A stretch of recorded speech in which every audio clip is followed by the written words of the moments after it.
The Rise of Skywalker is arguably the most divisive movie in the entire Star Wars franchise, next to The Last Jedi. While The Last Jedi was the straw that broke the camel's back, The Rise of Skywalker came in and made sure that that camel was never ever getting back up again. And we're still seeing the aftermath of the sequel's reception to this day. Many fans simply don't understand what director J.J. Abrams was trying to achieve. From walking back some of the central ideas of Rian Johnson's The Last Jedi to the forced comeback of Emperor Palpatine, it cemented the fact that there was no cohesive narrative throughout the trilogy. However, what if I told you that this wasn't even the original story? Disney originally selected Colin Trevorrow to direct and write Episode 9 with screenwriter David Connolly. The draft of their Star Wars story leaked around the end of 2016, and it told a totally radically different tale that many fans believe was superior to the movie we actually got. In this video, I'm going to discuss everything you need to know about the epically named Star Wars Episode 9, Duel of the Fates. And although it probably wouldn't have saved the sequels, we'd still be in much better place as canon right now with the sequels as damaged beyond repair. But let's get started on how the original draft for The Rise of Skywalker might have actually left the sequels off in a far better way. Colin Trevorrow set Duel of Fates up to be an entirely different story from Rise of Skywalker. Before continuing, it's crucial to remember the context behind this movie. According to The Guardian, Disney hired the Jurassic World director in 2015 after that movie achieved a massive $1.6 billion at the box office. However, Kathleen Kennedy fired him in 2017, citing creative differences. His most recent movie, Book of Henry, had also been a huge critical and commercial failure. Trevorrow was the second high-profile directorial departure in the Star Wars universe in a short span. Darth Kathleen also replaced Phil Lord and Christopher Miller with Ron Howard for the Han Solo movie. Allegedly, one of the biggest issues that Disney and Lucasfilm had was the direction of Trevorrow's script. He indeed faced extensive rewrites after the tragic and untimely death of the great Carrie Fisher, who was set to play Princess Leia in the movie. With this in mind, let's begin by talking about how Duel of Fates would have begun. The title itself is 1,000,000 times better than the clunky Rise of Skywalker, and is obviously in tribute to John Williams' iconic score. Possibly the biggest difference between Duel of Fates and Rise of Skywalker is that Emperor Palpatine is not the main villain in the original script. J.J. Abrams made the fateful decision to change Palpatine's fate in canon, retconning almost 40 years of Star Wars lore. In Abrams' version, we learn that the resurrected Emperor Palpatine is the power behind the mysterious Snoke and the First Order. His spirit is alive in a clone body, and he controls a massive armada of Star Destroyers in the unknown regions. The entire movie was basically about the quest to bring him down again. However, in Duel of Fates, none of this would have happened. The only sight we would have had of Darth Sidious would have been a pre-recorded message from the dead Sith Lord in Darth Vader's castle on Mustafar. Instead, it was Kylo Ren, famously played by Adam Driver, who would have been the movie's chief villain, as Trevorrow sought to guide the franchise in a fresh direction. Instead, Lucasfilm and Abrams tried to play it safe by going with familiarity, not realizing that this would antagonize half their fanbase. Kylo Ren's storyline would have been much darker and more tragic in Duel of Fates. We see from Trevorrow's script that he would have remained the main villain for practically the entire movie. Meanwhile, General Armitage Hux, played by Domhnall Gleeson, served the First Order as its chancellor. The script essentially begins with the galaxy under the thumb of this ruthless new dictatorship about 5 years after the events of The Last Jedi. We quickly learn that the Resistance is still surviving with its remaining members under General Leia Organa on Korolev. The heroes from the first two movies, Rey, Finn, Poe Dameron, and BB-8, steal a Star Dreadnought above Quat from under the noses of the First Order in a dramatic opening. Meanwhile, Kylo Ren travels to Mustafar in search of lost knowledge about the Sith. He's still obsessed with cosplaying as Darth Vader and goes to his grandpa's old castle on the dark volcanic world. This is consistent with previous storylines in canon, including the Darth Vader comic book series. Kylo was accompanied by his drone droid VX-20 as he made his way through the obsidian-like terrain. One of the most interesting aspects of this is that we discover he's essentially haunted by the spirit of Luke Skywalker. Kylo argues with the Force ghost of Luke, telling him to leave him alone. Luke replies, "I know what you're searching for, Ben. Your master promised you strength, but you feel hollow." A shaken Kylo swings his lightsaber at the space where he thinks his uncle is, but Luke's spirit is gone. Then he finds the artifact he was searching for on Mustafar, a Sith holocron. This releases a recorded message to Darth Vader from decades earlier. Palpatine explains that Luke Skywalker is almost in their grasp. However, if he, Palpatine, dies, then Vader must take Luke to the Remnicor system. That's where he'll find Tor Valum, a master of the Sith who trained Palpatine himself, meaning Darth Plagueis. Palpatine explains that this is where Skywalker will acquire a great ability that will allow him to harness the power of Mortis. He also takes the time to throw a sly dig at Vader, telling him that it is beyond what he could hope to command in his damaged state. Immediately after this, a Sith trap burns half of Kylo's face, forcing him to depend on a terrifying mask for the remainder of the movie.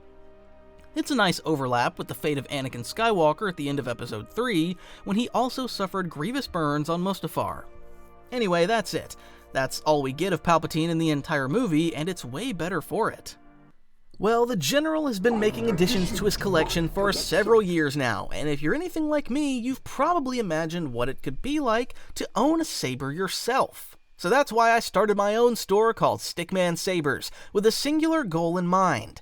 Make sabers that look amazing, being inspired by iconic designs, but specifically built to actually duel with. No worrying about babying them, just pick them up and go ham. They're equipped with state-of-the-art pixel technology, giving off an incredibly bright light that will light up the darkest rooms out there. And obviously have that iconic hum, just feels right the moment you switch it on. And for a limited time, if you pick a collector's saber up, you'll also get 2 combat sabers for free. So, if you ever thought about starting your own collection, this is a pretty good place to start.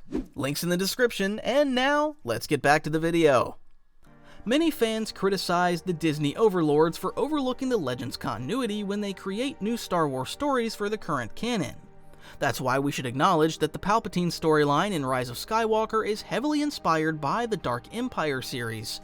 However, it's also true that it felt extremely random and unsatisfying to many fans after the confusion around Supreme Leader Snoke.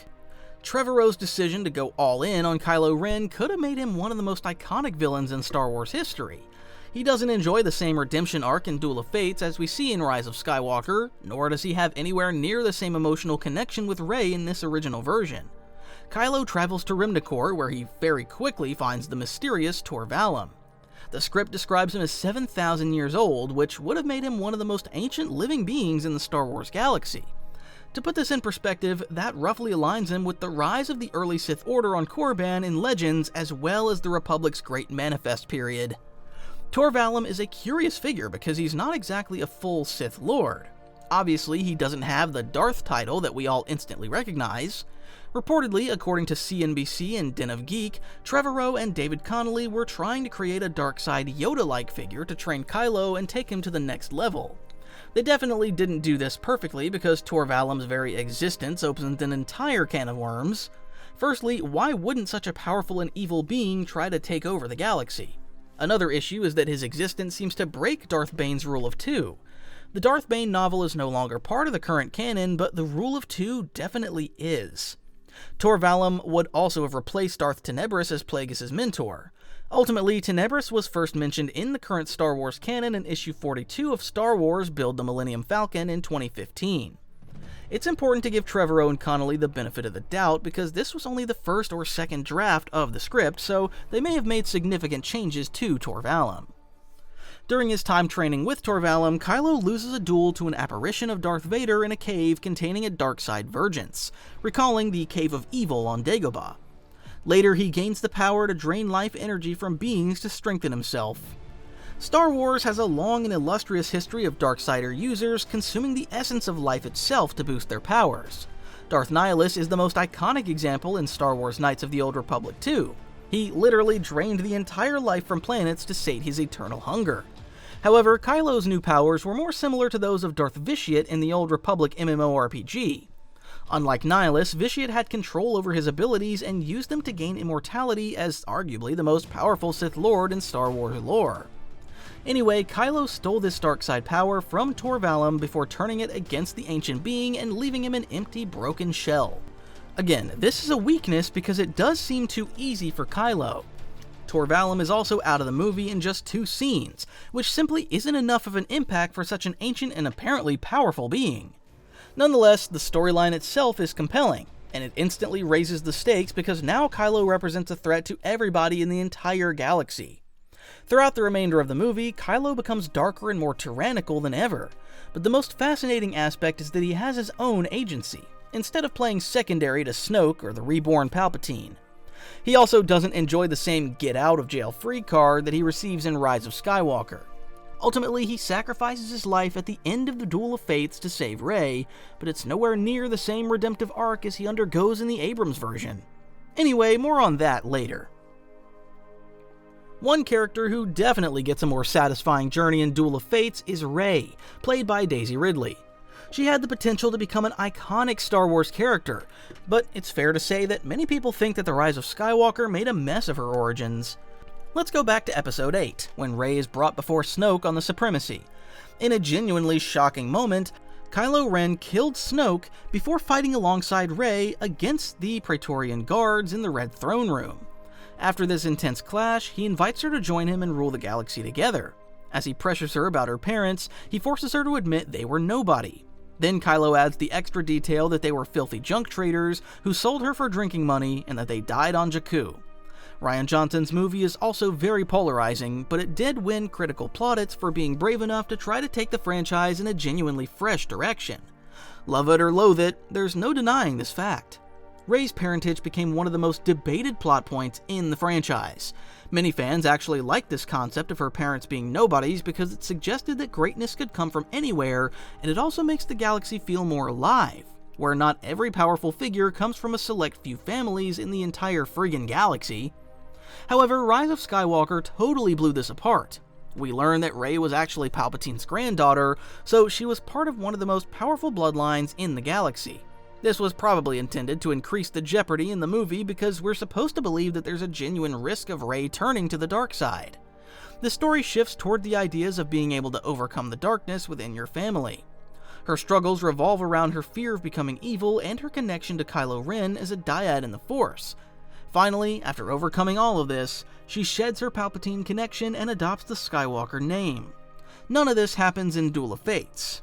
Instead, we learn that her parents were completely anonymous, normal people, as Kylo said in Episode 8.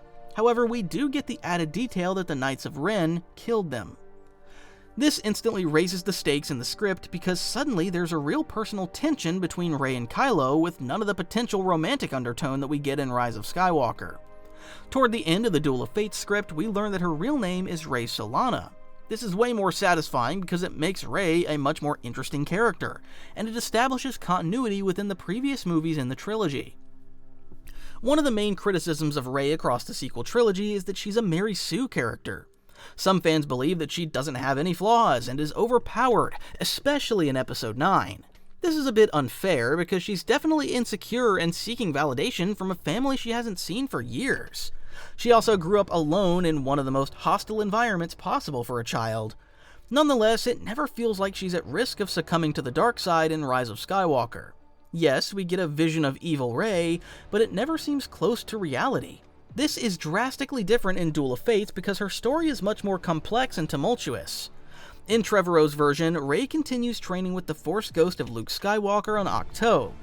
This helps us to understand how she's increasing in power as a Jedi. In contrast, it feels like she arrives in Rise of Skywalker as Satele Shan 2.0 despite having barely used a lightsaber in her life. One of the early plot points in the movie is that the First Order, led by Chancellor Hux, has shut down intergalactic communications. Rey learns from some ancient Jedi text that there's a device in the old Jedi Temple on Coruscant capable of restoring them. Meanwhile, Rey has a vision of herself fighting Kylo Ren on Mortis, so she begins searching for the planet with the help of Chewbacca and Poe Dameron. This leads them to Bonadan, where they locate Mortis but are ambushed by the Knights of Ren. The Knights of Ren play a much bigger part in this movie, which isn't saying much because they do basically nothing in Rise of Skywalker. They also wield darksabers for some reason, which I'm not the biggest fan of because it would have diminished the uniqueness of the legendary Mandalorian darksaber. Just give them red sabers like the Inquisitors or almost every other darkside user in the franchise. During the duel, there are a couple of awesome moments that instantly elevate Rey's character and make her more fascinating.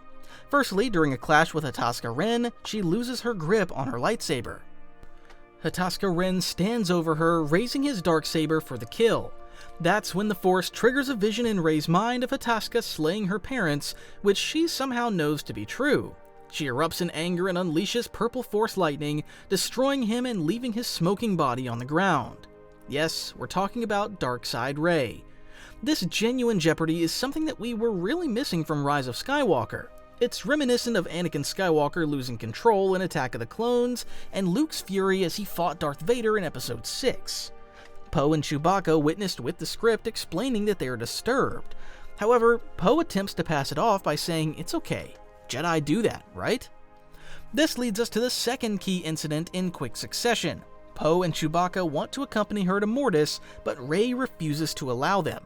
In the end, she uses Force mind control on Poe, telling him, "You will leave this place and go back to help the Resistance." Poe knows what's happening, but is unable to resist. She kisses him before he departs, and his face is distraught as he's forced to follow her command. That's right, Poe is set up as a romantic interest for Rey in Duel of Fates, although I will immediately say that there's never any resolution for them. I will talk more about Poe, Finn, and Rose later because their experiences are dramatically different from Trevorrow's version of events. The ethics of Rey's decision to use the Force to compel Poe, even if she's doing it for the right reasons, are incredibly complex. Even more so after she just incinerated an enemy with Force lightning. The next stage of Rey's journey took her to Mortis, where she crossed paths with Kylo Ren for the first time since their epic duel in The Last Jedi. Before I continue, I want to do a brief sidebar on Mortis and its importance to the Star Wars galaxy. We first encounter Mortis in the Clone Wars series. Qui-Gon Jinn's spirit tells Obi-Wan Kenobi that it is a conduit through which the entire force of the universe flows. Time had no meaning in this mysterious world, with entire seasons passing in a single day. This mysterious realm was home to just 3 beings, a family of Force wielders locked in eternal struggle for dominance over the others. The daughter represented the light side, while the son represented the dark. Meanwhile, the father sought to maintain a balance between the two. It's not confirmed in canon that they are Celestials, but it is strongly implied. In Legends, these incredibly powerful beings shaped entire sections of the galaxy, including the Corellian system. During the Clone Wars, the father drew Anakin Skywalker, Obi-Wan Kenobi, and Ahsoka Tano to Mortis. He realized that Anakin was the chosen one and could maintain the balance between his children when he died. Ultimately, this led to a struggle between the 3 Force wielders and the 3 Jedi, leading to the deaths of the mysterious family and the restoration of the balance of Mortis.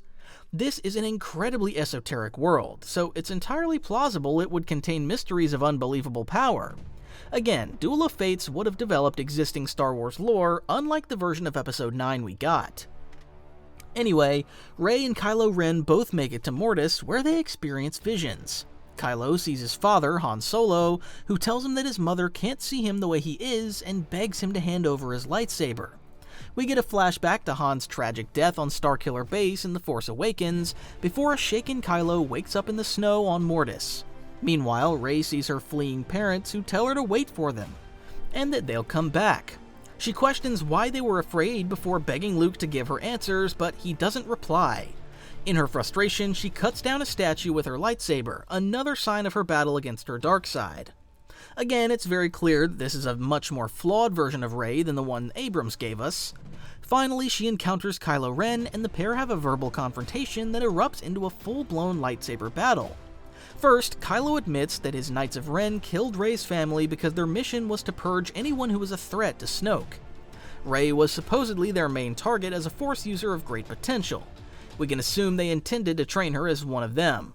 Rey then reminds us of Kylo's horrific deeds, including the murder of Han Solo and the casual massacre of millions of beings with the Starkiller. Unlike in Rise of Skywalker, she's definitely not ready to redeem him, much less flirt with him. Personally, I think this original version is a way more realistic depiction of what their dynamic would be. It's not too strong to say that she hates him, and that's what makes it so compelling.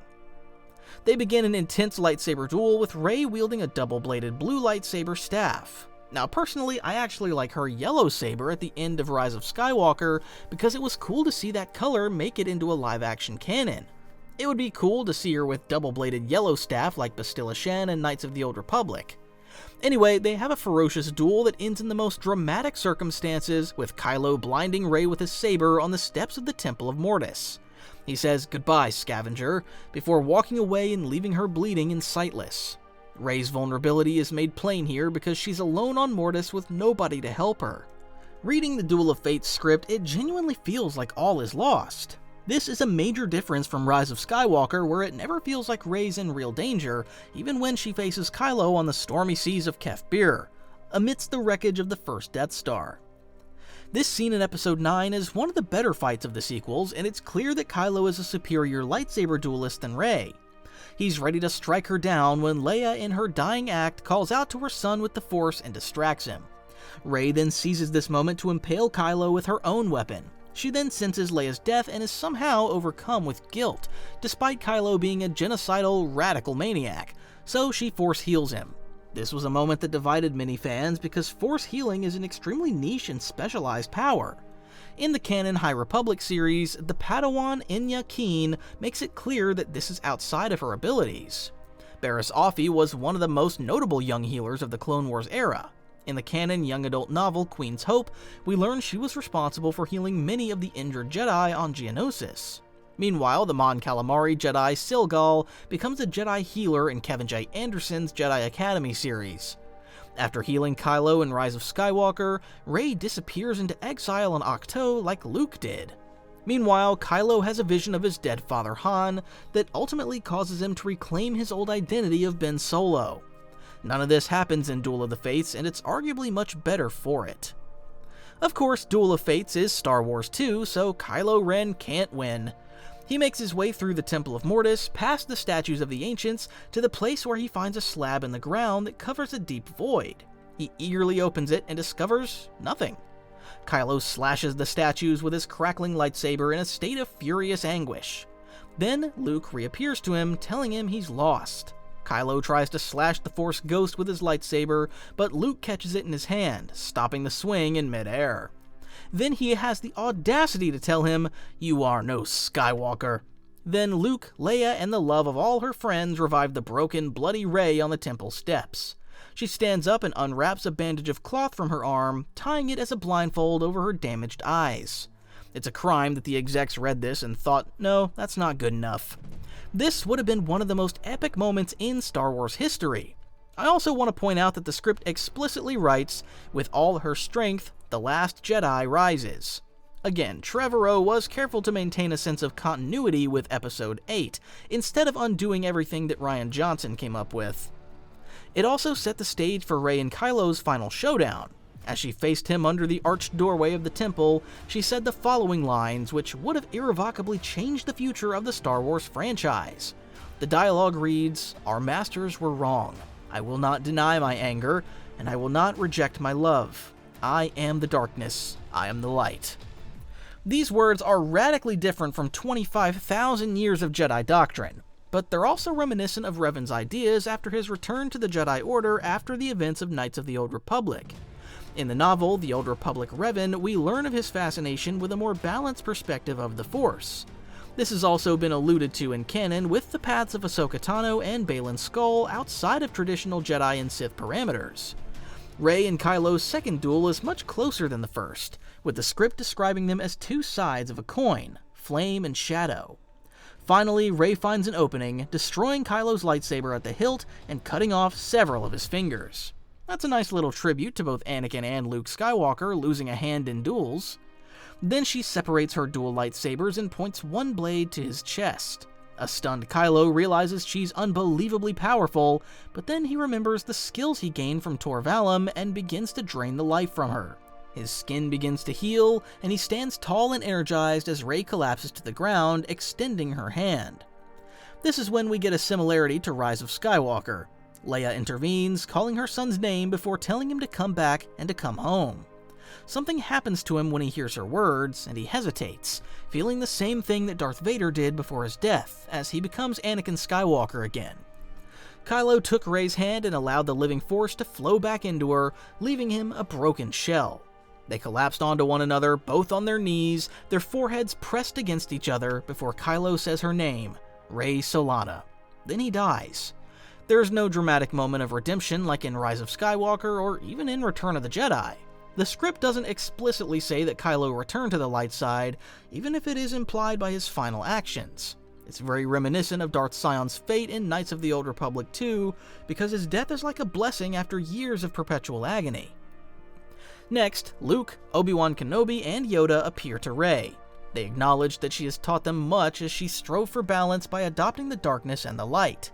The old Jedi Masters tell her she has a choice of staying on Mortis in serenity and peace, or returning to the turmoil of the wider galaxy, where there's chaos and love. Obi-Wan also says that she's a Jedi, but she will not be the last. This is crucial because it releases Rey to lead the next generation of Jedi on the planet Modesta. We know from the end of the script that these include the Force-sensitive children of Finn and Rose. This isn't perfect, but what I do like is how Trevorrow develops the Jedi Order so that there's a meaningful evolution instead of the same tired old cycle of light versus darkness that's been raging in Star Wars for eternity. Overall, I think this is better than Rise of Skywalker, but I admit that there are some issues, especially with Kylo's ending. Firstly, the script never gives us the full scale of Kylo's power to drain the living force from other beings. It should have given us a dramatic example so that we understand the stakes that the galaxy was facing. We don't know if he could target only one being at a time. In this case, maybe they could have sacrificed Chewbacca or Poe to save Rey, further increasing the stakes. Or was it on the scale of Vitiate or Nihilus, who could literally drain the essence from entire planets? Either way, we should have gotten some kind of example to increase the stakes like Grand Moff Tarkin's Death Star demonstration in Episode 4. One of the reasons why Lucasfilm and Kennedy allegedly didn't like this script was that the ending wasn't dramatic enough. I think this would have genuinely been fine if Trevorrow and Connolly increased the stakes earlier in Duel of the Fates. Instead, it feels like Kylo's on a completely separate quest apart from the rest of the First Order. Despite this, I absolutely think he makes an excellent lead villain, reminiscent of Jacen Solo, who became Darth Caedus in the Legacy of the Force series and Legends. Also, this version of Rey's story is infinitely better than what we see in Rise of Skywalker. So far, I've focused almost entirely on Kylo Ren and Rey because their storylines are the driving force of the movie. However, the film actually begins with the gang together, stealing a giant star dreadnought from Quat. Eventually, they split up, with Finn and Rose heading for Coruscant, where they will spend almost the entirety of the movie. Firstly, I want to say that Duel of the Fates does a way better job of dealing with their storylines than Rise of Skywalker. Abrams relegated Finn to a secondary role in Episode 9, with the former Stormtrooper basically tagging along with Poe Dameron for most of the movie. Meanwhile, Rose got roughly a minute of screen time in the entire film, after having a major supporting role in The Last Jedi. Now, I'm not going to go into all the hate that actress Kelly Marie Trio suffered, and how polarizing the character of Rose was in Episode 8, but I will say that I liked how Trevorrow and Connolly tried to improve their storylines with some success. Finn's storyline is particularly satisfying because his character arc continues to develop. In The Force Awakens, we see that he's disillusioned with the First Order before he eventually absconds and joins the Resistance. In the second film, he's beginning to fully understand the role of the Resistance and the evil they're up against. Finally, in Duel of the Fates, he's a bona fide revolutionary leader in his own right, leading a rebellion on Coruscant. It's a superb character arc that gives a much better resolution than his equivalent in Rise of Skywalker. Finn leads a ground battle on Coruscant against the First Order troopers, which would have been epic to see. I also really like the idea of these scenes being on a planet as familiar and iconic as Coruscant. We barely get any mention of the former Republic and Imperial capital in the sequel trilogy, but it's one of the most important planets in the galaxy. Finn and Rose infiltrated the old Jedi Temple to find the device to restore communications across the galaxy. This would also have been epic because the last time we saw it on the big screen, Obi-Wan Kenobi and Yoda were searching for information after Order 66. We should note that the Jedi Temple became the Imperial Palace in canon, as we see in the 2015 Star Wars comic book series. It's unknown if Trevorrow intended to retcon this, or to continue framing it as Emperor Palpatine's former residence. However, I definitely feel that Finn had a real place in this story instead of just tagging along with everybody else. It's also clear from the beginning that Finn and Rose have advanced their relationship since The Last Jedi. Again, this makes sense since Rose saved Finn's life, albeit controversially, in that movie. They arrive on Coruscant on a ship with the awesome name of the Phantom Hawk. There's some good banter between them, with Rose asking Finn if he's afraid of heights, and his reply that no, he's just worried about hitting the ground. We also get some amusing interaction between C-3PO and R2-D2, who accompany them on this mission. It's really nice to see them get a meaningful role too, because they basically just make cameos in The Rise of Skywalker. When they approach the ruined Jedi Temple, 3PO says that it doesn't look like the right place to him. This is quite poignant, although it's also a little problematic because 3PO has had more memory wipes than the Millennium Falcon has had owners. Finn and Rey's quest also feels way more meaningful than their side quest to the casino in The Last Jedi, which felt like it belonged in an entirely different movie. Despite this, I'm not convinced that the ancient technology to ignite an ancient beacon across the galaxy would just happen to be in the Jedi Temple. It's a bit too much of a stretch, although it is kinda cool that they use kyber crystals to activate. Eventually, First Order troopers capture Rose, which is a much better way of sidelining her character than simply leaving her out of the movie. It also enhances Finn because this sense of loss powers him to become the leader we know he can be. General Hux, who is a bad guy for the entirety of this movie with no double agent arc, even oversees her torture. However, the news of an insurrection on the streets of Coruscant distracts him from interrogating Rose. I must acknowledge one slightly problematic aspect of Finn's revolution. There is one moment where he defeats a stormtrooper and removes his mask. In what can only be described as a massive coincidence, they recognize each other. After a brief dialogue, Finn overcomes the trooper's radical conditioning and convinces him to join his side. The next time we see Rafe, he rescues Finn and hands him a blaster before he leads a squad of turncoat stormtroopers into battle against the First Order. This happens way too quickly, like Kylo Ren's execution of Torvallum, and it's just not convincing. The supporting visual guides and other source material explain that First Order stormtroopers undergo indoctrination from early childhood, so it's unlikely that they'll be undone in mere minutes. However, in the end, Finn and Rose get there happily ever after. Did they really need to have Force-sensitive children?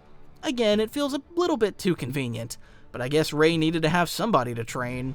Despite these flaws, I definitely think their storyline is better than in Rise of Skywalker because they actually have storylines. The bar is pretty low, isn't it? It may come as a surprise to learn that Poe Dameron gets less screen time in Duel of Fates than Finn.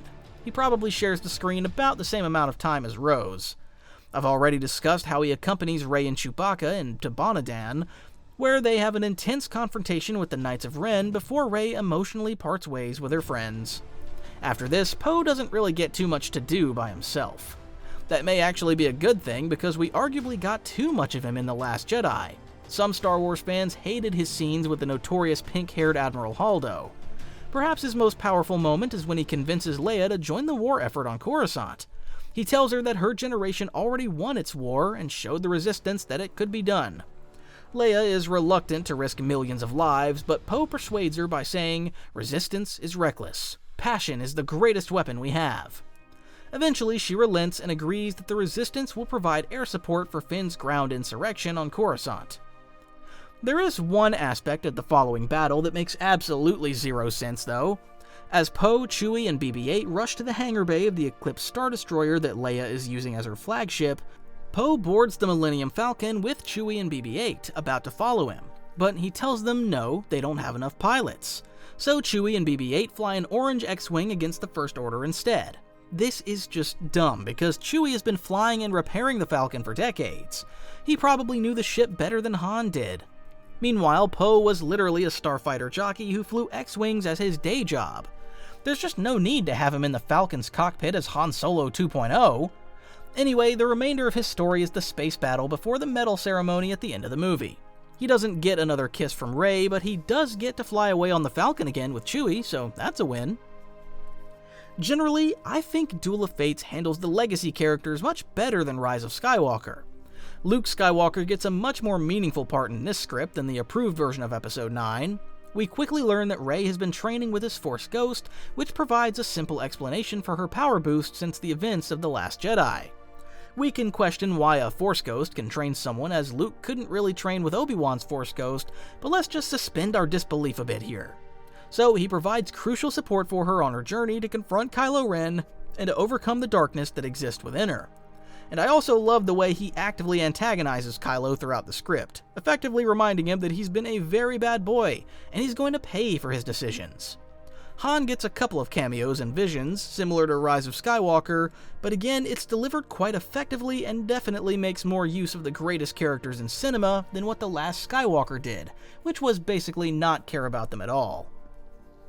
Leia's story is the most complex to discuss because, of course, Carrie Fisher's tragic passing would have forced entire rewrites. She gets a substantial role in the Duel of Fate script as the leader of the Resistance. For all its flaws, I don't think it's fair to criticize Rise of Skywalker too much for how they handled her inclusion. What I do prefer about Duel of Fates is that she remains very much a politician and a military commander. The Rise of Skywalker muddied the waters because Rey received Leia's lightsaber, and we learn that she went through Jedi training. This is consistent with Legends material. But ultimately, Leia always prioritized politics over the development of her Force potential. At least she doesn't have a red lightsaber in either of these scripts. Luke infamously presented her with a ruby-bladed laser sword in the 1995 Legends novel Ambush at Corellia, which she would continue using throughout the New Jedi Order series. She's not a central character in Duel of the Fates, but rather a conduit for the rest of the action. Obviously, we don't know what direction they would have taken her storyline after Fisher's passing. 3PO and R2 also get way more screen time in Duel of the Fates than Rise of Skywalker. Most of the time, they're on Coruscant helping Finn and Rose on their mission or participating in the battle. An incredibly emotional moment occurs when R2's hit by a blaster cannon, rendering him completely powerless and potentially destroyed. BB-8 retrieves his memory core while 3PO refuses to leave his friend's side. Despite the damage, R2's repaired and shares a beautiful moment with Leia at the end of the movie. As his memories are being uploaded, we witness their adventures over 60 years from R2's perspective. Iconic moments from Luke buying R2 from the Jawas to Leia and Han outside the bunker on Endor project into life. This would have been gorgeous to get on screen. Yes, it's blatant fan service, but one of the key flaws of the sequel's trilogy was its failure to exploit this nostalgia. Mark Hamill famously wanted the original gang to reunite at least once in the trilogy, even just for 30 seconds. But J.J. Abrams notoriously told him it wasn't Luke's story anymore. It was a ridiculously tone-deaf decision that remains one of the most unforgivable aspects of the trilogy. Forget the story, even just from a marketing perspective, it would have made so much sense. What do you think? Give me your opinions on what they could have done better in the comments below. Chewie and Lando Calrissian are the last of the two major legacy characters that feature in the movie. Let's start with Lando first, because his storyline is actually extremely similar to the one in Rise of Skywalker. First, he's reluctant to join the Resistance despite promising Han that he'd protect Leia, provoking a typically feisty response. But of course, Lando comes good, and he brings his smuggler fleet to the aid of the Resistance, helping them to liberate the galaxy from tyranny. Meanwhile, Chewie has some epic moments in the Duel of the Fates script. During the clash with the Knights of Ren, he throws one off a ledge before shooting him like a clay pigeon. I've already shared my misgivings about him flying an X-Wing instead of the Falcon, but he also gets to show off his elite pilot skills, so there is that. Then he survives a crash landing on Coruscant before entering the fray of the ground battle. Chewie suffers multiple blaster wounds but refuses to succumb. His reward? He finally gets a medal, decades after the Rebel Alliance shamefully overlooked him at Yavin 4.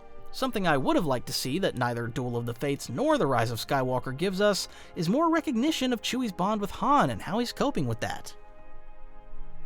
Finally, I want to finish by talking about the overall structure of the two versions of Episode 9. They definitely both have their flaws, however, I definitely think Duel of the Fates has a much tighter storyline, even if the script itself isn't perfect. And as I've reiterated, we need to give it the benefit of the doubt because it was still an early draft. Realistically, it would have probably gone through another couple of rewrites. This may have sharpened some of the plot holes or less believable elements. Maybe Trevorrow and Connolly would have added another demonstration of Kylo Ren's life-sucking power, or given more for Torvallum to do. They might have been able to make Rey's storyline integrate more with the Battle of Coruscant 2, instead of feeling like two completely different stories being told side by side. However, it's definitely more coherent than The Rise of Skywalker, which was the finished product. Duel of the Fates is also more thematically consistent with the former movies. We go on a journey from Luke's disillusionment with the Jedi to Rey's reconstruction of the Order. We see how Kylo Ren degrades from a Darth Vader wannabe to a genuinely evil Dark Lord. All the main characters get a proper storyline and closure too. Another massive issue with The Rise of Skywalker is that a lot of it just didn't make sense. We got Exegol, the Sith Eternal, and an unimaginable war machine. For example, it introduced Zeiston-class Star Destroyers, which were basically uber-mobile miniaturized Death Stars. They're definitely the most overpowered weapons in canon, with only the Sun Crusher superseding them in Legends. What I like about Duel of the Fates is that it feels like it's on a much smaller, tighter scale. Kylo Ren is the spiritual leader of the First Order, while Chancellor Hux is their political leader. Incidentally, there is tension between the two, with Hux jealous of Kylo's Force ability. He actually tries to use the Force at one point and ultimately kills himself with a purple lightsaber from his collection. But there's no convoluted plot of Sith hiding in the unknown regions snatching children for decades before invading the galaxy. Again, if I have one complaint, it's that Kylo Ren doesn't feel very attached to the First Order, and that his storyline feels too separate. One way Trevorrow could have taken inspiration from Palpatine and the Battle of Endor would have been if Kylo had manipulated the First Order fleet for his own gain. Instead, it kind of feels like they have totally separate agendas. As I've said, I like how it builds on the radical ideas of Rian Johnson's Episode 8 instead of pretending that movie never happened. Like The Last Jedi has done its deeds for better or worse, now you'll have to somehow pick up the pieces. Duel of the Fates would have continued the events of The Last Jedi by focusing on Kylo's obsession with becoming the most powerful Sith ever, while Luke's Force ghost continued taunting him. I feel like it would have required more acting from its stars too, especially John Boyega as Finn and Daisy Ridley as Rey, because this script made their characters less one-dimensional. Some fans hate on the cast without acknowledging that they can only work with the material that they've been given, but it's entirely possible that Duel of the Fates wouldn't have translated well to the big screen. What do you think about Duel of the Fates versus Rise of Skywalker? Are there any changes you would make? Let me know in the comments below.